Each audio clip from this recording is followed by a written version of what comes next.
Dame Hiver et la surprise. Il était une fois, dans un village lointain, une femme sournoise qui détestait travailler. Cette femme avait 2 filles nommées Emma et Émilie. Emma était paresseuse et ne savait rien faire. Émilie, elle, était travailleuse et douée pour des tas de choses. Mais leur mère préférait Emma parce qu'elle était la plus jeune.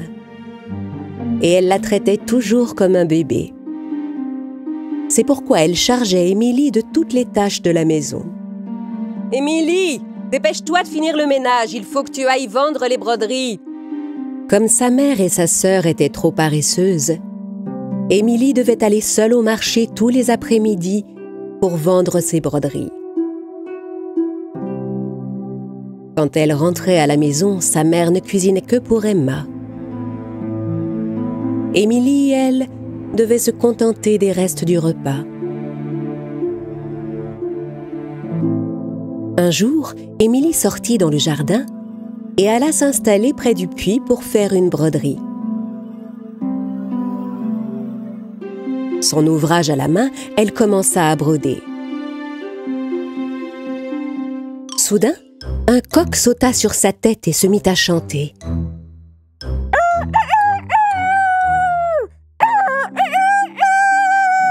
Hé, mais qu'est-ce que tu fais, coq? Descends de ma tête! Oh non, ma broderie! Émilie était désespérée d'avoir fait tomber son ouvrage dans le puits. Si ma mère apprend ça, elle sera très en colère contre moi. Qu'est-ce que je fais maintenant? Sers-toi de ton cerveau et du seau. Cerveau, seau, cerveau, seau. Suivant les conseils du coq, Émilie essaya d'attraper le seau suspendu au-dessus du puits. Mais en se penchant pour l'attraper, elle perdit l'équilibre et tomba dans le puits.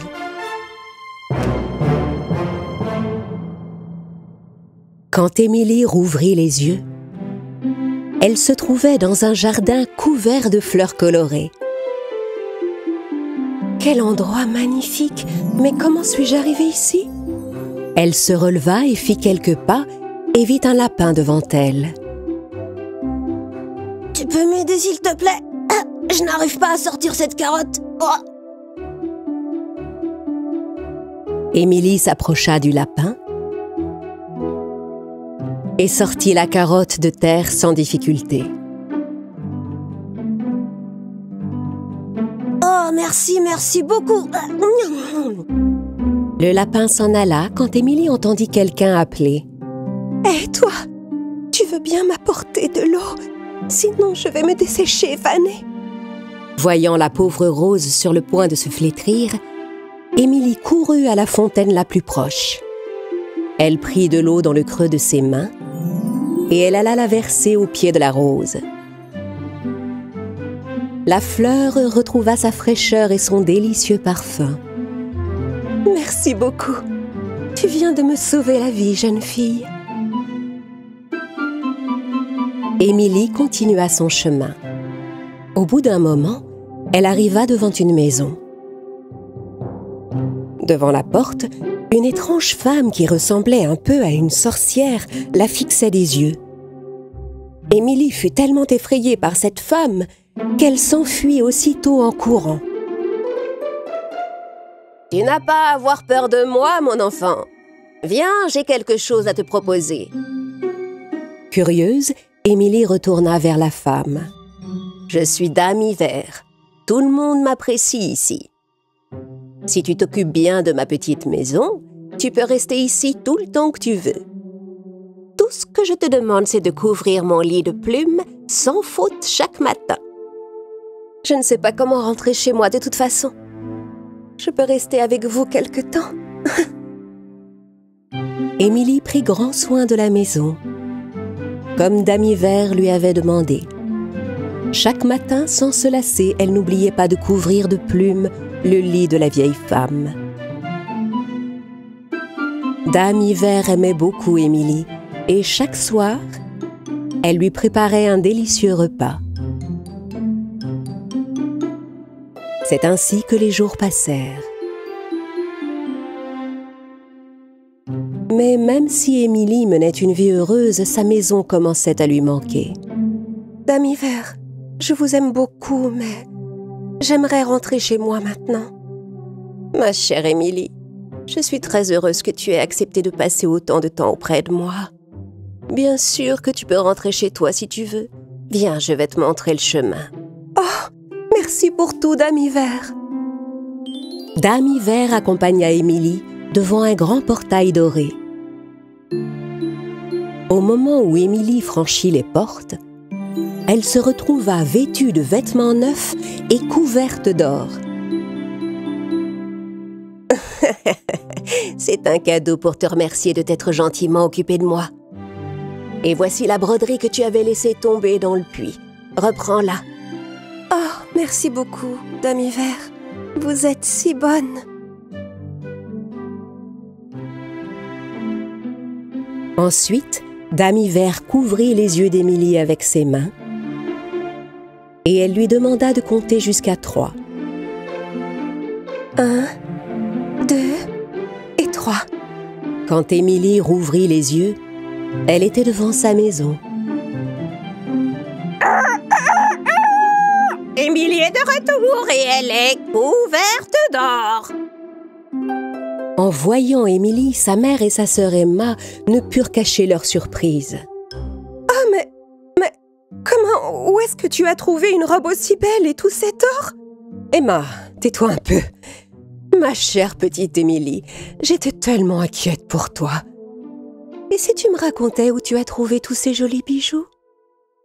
Émilie expliqua en détail tout ce qui lui était arrivé. En l'écoutant, sa mère pensa qu'Emma pourrait faire la même chose. Elle envoya sa fille préférée au puits. Emma jeta la broderie qu'elle avait apportée dans le puits. Ensuite, elle sauta comme pour la rattraper. Et quand elle rouvrit les yeux, elle se trouvait dans le mystérieux jardin qu'Émilie avait décrit. Elle marcha un moment et rencontra un lapin. Le lapin demanda à Emma de l'aider à déterrer une carotte. « Pas question! Je ne vais pas me salir les mains pour un lapin! » Emma s'éloigna sans aider le lapin. Un peu plus loin, elle vit une rose qui était sur le point de faner. La rose lui demanda de l'aide. « Je ne peux pas te donner de l'eau.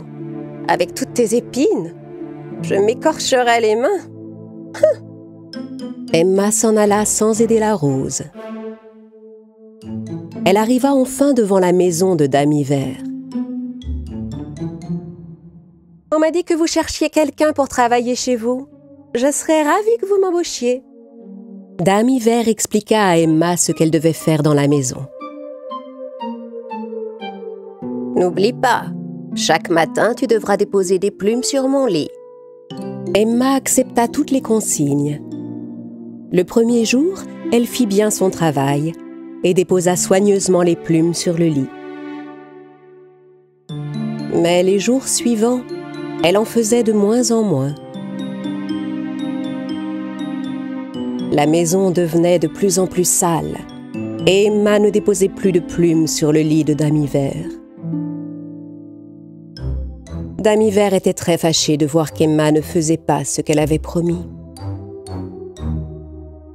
« Je pense que le moment est venu que tu rentres chez toi. » Emma était ravie d'entendre ces mots. Elle avait hâte de repartir avec de beaux vêtements et des bijoux en or. « C'est vrai, je vais avoir ma récompense et je vais rentrer chez moi. » Dame Hiver la conduisit au portail doré. Quand Emma franchit les portes, c'est une pluie de boue qui tomba sur elle. Ah! Mais qu'est-ce qui se passe? Qu'est-ce que c'est? La porte ne t'a pas couverte d'or et de beaux habits parce que tu n'as pas tenu tes engagements. Maintenant, compte jusqu'à 3 et rentre retrouver ta famille. 1, 2, 3. Et elle se trouva soudain dans le jardin de sa maison. En la voyant, le coq se mit à chanter. Emma est rentrée couverte de boue. Sa mère et sa sœur Émilie furent stupéfaites de la voir pleine de boue. Emma leur avoua que cette boue était sa punition pour ne pas avoir fait correctement les tâches que Dame Hiver lui avait confiées. Ce jour-là, Emma comprit l'importance de faire son travail consciencieusement. Et elle décida d'apprendre la broderie avec sa grande sœur Émilie. Les deux sœurs se mirent à travailler ensemble et vécurent une vie heureuse. Dame Hiver et les trois chasseurs. Un jour, Dame Hiver, une femme au grand cœur, sortit arroser ses fleurs dans son jardin. Soudain, elle vit trois chasseurs qui regardaient vers sa maison. Dame Hiver s'approcha d'eux. « Dites-moi, messieurs, qu'est-ce que vous faites dans mon jardin ?»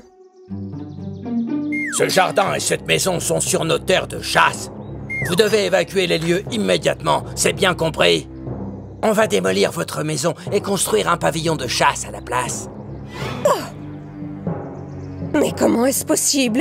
Cela fait tellement d'années que je vis dans cette maison. Ne rendez pas les choses plus difficiles, vieille femme. Si vous refusez de rester en dehors de la maison, on sera obligé de la détruire quand vous serez à l'intérieur. Les chasseurs se dirigèrent vers la maison en riant. Dame Hiver tenta de les arrêter, en vain. Les chasseurs commencèrent à détruire les portes et les fenêtres à coups de hache. Dame Hiver courut vers le grand jardin de fleurs au cœur de la forêt et appela à l'aide de toutes ses forces. « Aidez-moi! Est-ce que quelqu'un m'entend ?» À cet instant, Émilie entendit la voix en provenance du puits. « Dame Hiver, vous êtes là? Qu'est-ce qui vous arrive? Émilie! Oh non, il faut que tu viennes ici tout de suite! J'ai besoin d'aide! » Émilie posa sa broderie, s'accrocha à la corde et descendit au fond du puits. Dame Hiver fut tellement soulagée de la voir arriver.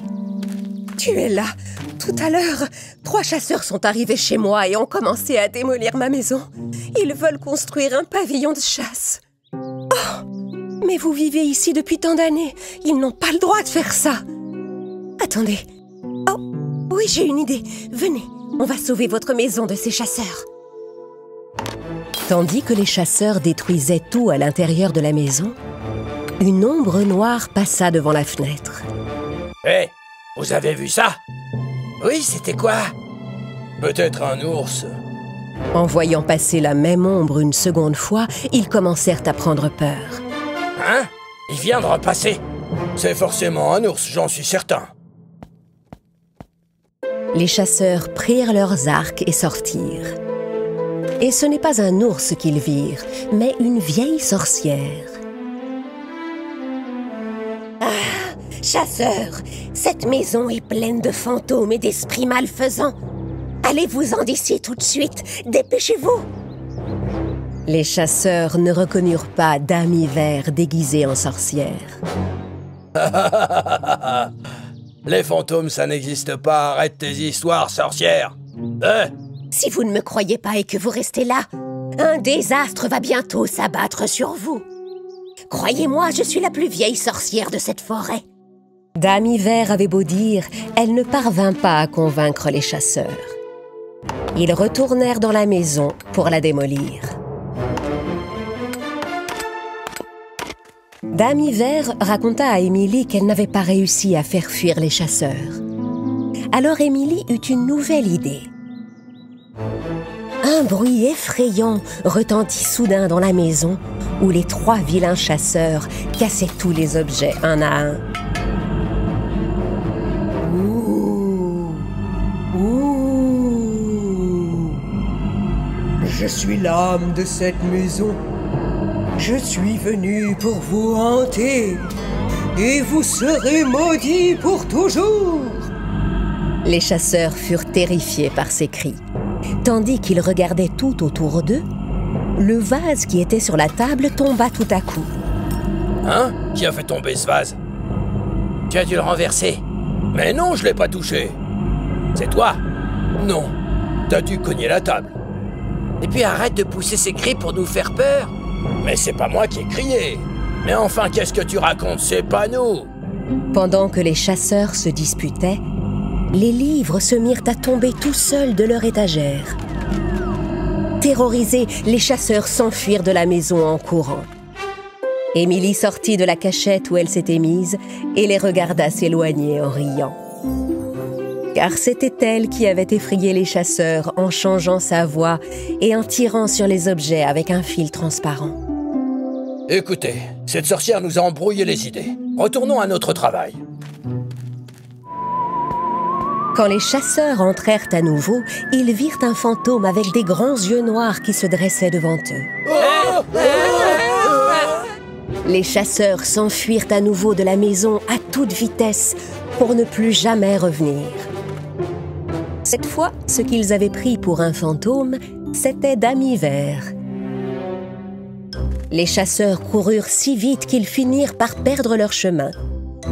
Soudain, ils virent une jeune fille qui venait vers eux. « Attention, jeune fille, n'allez pas par là. Il y a une maison hantée par des fantômes. Je suis sûr que le fantôme nous a jeté un sort. Et maintenant, on est perdus. » Oh non! Quelle terrible nouvelle! Tenez, prenez cette clé. Un portail doré va apparaître devant vous et vous pourrez fuir. Les chasseurs prirent la clé et s'éloignèrent sans se douter qu'Émilie était la jeune fille qui leur avait fait si peur. Un peu plus loin, un portail doré apparut devant les chasseurs. Quand ils franchirent les portes, chaque chasseur trouva sa tenue transformée et toutes leurs armes disparurent. C'est fini, je ne chasserai plus jamais. Tous les animaux seront mes amis désormais. Je promets de toujours respecter la nature, de protéger les arbres et toutes les autres plantes de la forêt. Moi, plus jamais je ne m'en prendrai à la maison ou au bien des autres. Les 3 chasseurs s'en allèrent, décidés à devenir de bonnes personnes. De son côté, Émilie alla rejoindre Dame Vert. Vous voyez, Dame Vert, on a enfin réussi à sauver votre maison. Eh oui, les chasseurs ne nous ont pas chassés. C'est nous qui les avons chassés. Mais la maison de Dame Vert était sans dessus-dessous et tout était abîmé. Ensemble, elles décidèrent de tout réparer et de restaurer la maison. Mais pour cela, il fallait qu'elles demandent de l'aide à Emma. Mais Emma, elle ne veut jamais travailler, tu le sais bien. Émilie se rendit au jardin fleuri et appela sa sœur. Quand Emma apprit que Dame Vert avait besoin d'aide, elle accepta de bon cœur. Les 3 femmes travaillèrent pendant des jours pour réparer la maison et remettre tout en ordre. Pour fêter la fin des travaux, elles se préparèrent un délicieux dîner et parlèrent de l'importance de l'entraide et de la solidarité. Car tous les problèmes sont plus faciles à résoudre quand on s'y met à plusieurs.